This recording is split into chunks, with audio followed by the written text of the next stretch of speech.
You're watching Inside Automotive with Cheyenne Malone. Hi everyone, I'm Cheyenne Malone. Thanks for joining us for another episode of Inside Automotive. The service drive is an area of the dealership that most customers, I hate to say it, but dread, right? But there are ways to transform this dreaded experience into a hub that drives loyalty, actually.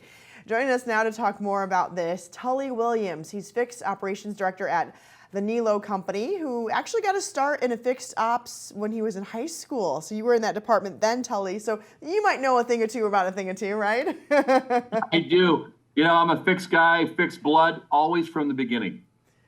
So tell us about this. California, we know it's a state known for being a leader in EV adoption and policy, right? Talk to us about some of the fixed ops trends in this that you're seeing in your area. So, you know, right now, I think that when we look at fixed ops for us, especially with the EV cars, right now we see EV quality struggling, which is good for fixed, really, right? But not good for the brand itself. But as we see EV, you know, it's all about education for the customer, education for our service advisors, but best of all, education and training for our great technicians in the shop, because without them, they can't be fixed. And we have to go through all these checks and balances.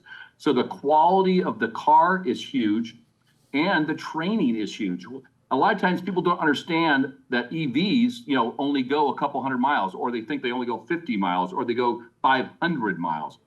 As our Volkswagen store was the number one EV ID4 sales in the country, we do sell a tremendous amount of EVs. And at one time, it was probably 30 to 40% of our car volume at the time. You know, now EVs have softened a little bit. I think the first adopters are all done, but the cars are getting better and better. Some of our brands, BMW, beautiful car, less problems. You know, Volkswagen's coming out with their newer version next month. And then, of course, Volvo is now having really strong on the hybrid type car that has been really strong. But when it comes to fixed, showing them the loyalty for us, we need to have that repeat and referral business in the service drive for us to be successful with EVs. And you know, you're looking into your state of California in the zero-emission vehicle regulation, right? It's upcoming. It'll be here before you know it, I feel like. What are some of the things that you're doing to prepare for the influx of EVs? Well, we're already in that business today. So the issue is that, you know, technician training, we were at first adapters. So we have dealers that bring us cars actually to fix because we adopted to it quickly. You know, chargers is a big deal, right? And the OEMs have those demands on it. So, you know, I hate to tell you, utilities are not the easiest company to deal with. So, you know, we have that process been out. We've been doing it for the last probably 2 years. And now we have all of our stores that are certified where EVs have chargers in place. But I think that, you know, building the base is the issue, right? Having a good quality OEM brand is key. And of course, are they going to promote it? And in California, especially in Sacramento, the capital of California, EV is a big deal for us. And we have to make sure we're on the forefront of that. Knowledge is everything. Training for our salespeople, training for our service advisors, which I think is almost the most important. And of course, our technician training for the tech cars itself. I'm curious to know about some of the pain points when it comes to the service drive just daily. So, chaos, control. You know, I think that, you know, our job is to make sure that we have controlled chaos because, you know, we have a certain amount of cars that come in. So generating those great appointments every day is a huge key for us. But then when they get in the shop, do you have the processes in place to make sure you ensure that you can control that chaos? One thing I believe in is that we sell our capacity of hours at our store. And then we also have the ability to make sure that we have the number of advisors to sell that capacity. So my belief is do not stress out your advisors. My advisors are usually working about 8 to 12 ROs a day at max. And sometimes we even like it less than that because we've got to make sure we have enough time to make sure we take care of that customer tremendously. As soon as you get too busy, what happens? We don't sell anything, which is a disservice to the customer. And all of a sudden now we have bad CSI. Making sure you're staffed properly. Ensuring the processes, pictures are taken of the car when they come in. The technician is taking that great video and telling the customer how great their car is and if there's anything that needs immediate attention. Making sure that we're doing quality inspections And then, of course, we set them up we send them a price quote via text and email. Our goal is to stay off the phone because I feel customers really don't want to talk to us that much. They want to do everything with their thumbs, and we really want to encourage that. So making it easy to do business with us is the key in the service drive. Are you guys on board with AI, and how are you using it, if so? So we use AI for our appointments. So we do have a automated helps that helps customers make appointments if they choose to call in. We do have, of course, we all have the reminder programs that drive people back to make their appointments with their thumbs. But AI right now for us is mostly in our appointment part of it. I don't see anything else right now because I believe that humans are better than AI. Yes, I want to have AI to help us in the background, but I believe that, with our luxury brands that we want to have that human touch that we have with our customers. And, I'm steadfast to make sure that happens. Doing any type of mobile services or anything at Nilo? So we dabbled a little bit, especially in COVID issue, but we found out that most customers don't want their BMWs jacked up in their service drives, in their driveway. And I think that right now we believe in the pickup and delivery as our option. I just don't think a Porsche person wants us to service their car in their service drive, in their driveway. So our brands really don't dictate that as we see some other stores. You look at some of our big stores, my good friend Ed down at Bozark, he has a tremendous being in that business, but it's the Ford business. I think it's a little different than our business. Now, we do pickup and delivery, which our customers enjoy that very much. We drop a loaner car off and pick their car up. We do offer that service for our customers to make it easy to do business with us. Oh, I love that. I'm one of those customers. Any Absolutely. final thoughts? How are we looking for the rest of the year? I know it's early, but what are you foreseeing? I think that I see the business great. I think the key issue for us is good dealers are going to work. If you look at that Cox study that came out, dissatisfaction for dealers dropped a teens. And if you look at it, we're harassing people to buy their car in the service drive. We've got to make sure that we treat everybody with respect in the service drive and make it easy to do business with us. I think that you look at great dealerships like the Neal Company, been in business for 102 years, started in fix.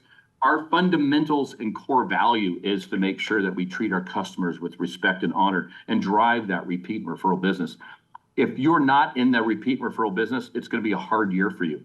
And I think that if you have that mentality, that is coming from the top, from our dealer down to the most important person, our porters in the service drive, to have that philosophy to make sure that we're successful for this year. Making sure we sell recommendations, we'd sell our family members, right? We're not going to sell over or undersell anybody anything, right?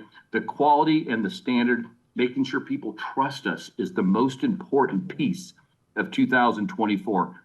And I always like to say this again, I know I said it once before, but we're truly in the repeat and referral business. And service drive, the sales sells one car, but the service drive sells the next 100.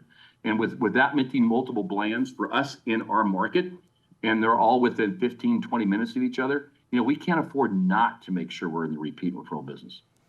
Since you do have so many repeat customers, are you seeing the buyer needs change?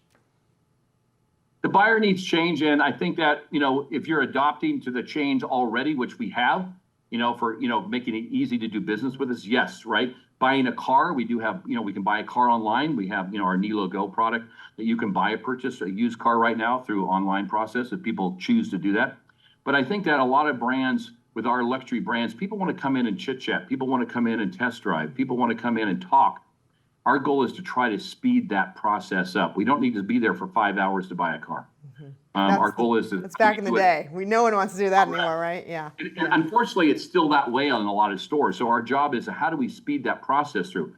I think a lot of our customers go online, do the process. Maybe they even do the credit apps or do anything online first before they come in. But then they come in, then they're going to get the Nilo way of we do business, right?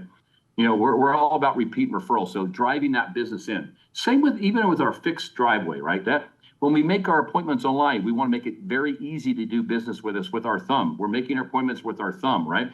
So when they come in, we're not saying, well, what did you make the appointment for? We're asking the same questions over and over again, like, why did I even go online to make the appointment? Two, is our service writers not stressed out, right? And I think that a customer, when they want to come and sit at the desk, right, they want to sit and chit chat a little bit. If you have a service advisor that's stressed out, what happens? You don't get that time to spend with the customer because the relationships that we have are huge. The Nilo Company has a tremendous amount of tenure.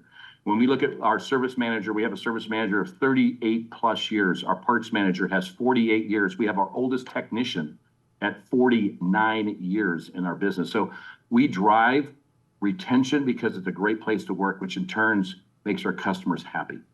And just to push on that a little bit more, I guess, how are you retaining them for such a long time? What's Nilo doing that may be different than others?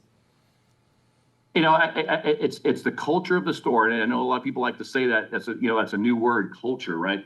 But it really starts with the dealer believing that his employees are the best asset.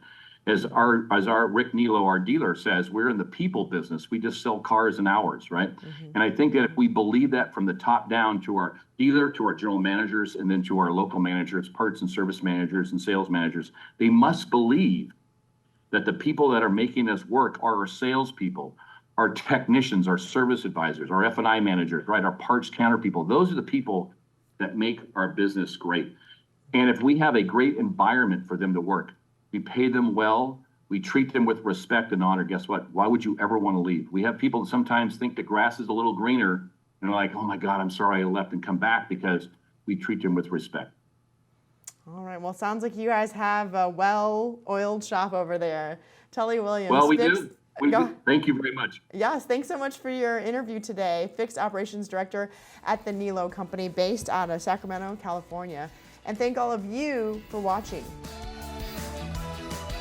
Thanks for watching Inside Automotive with Cheyenne Malone.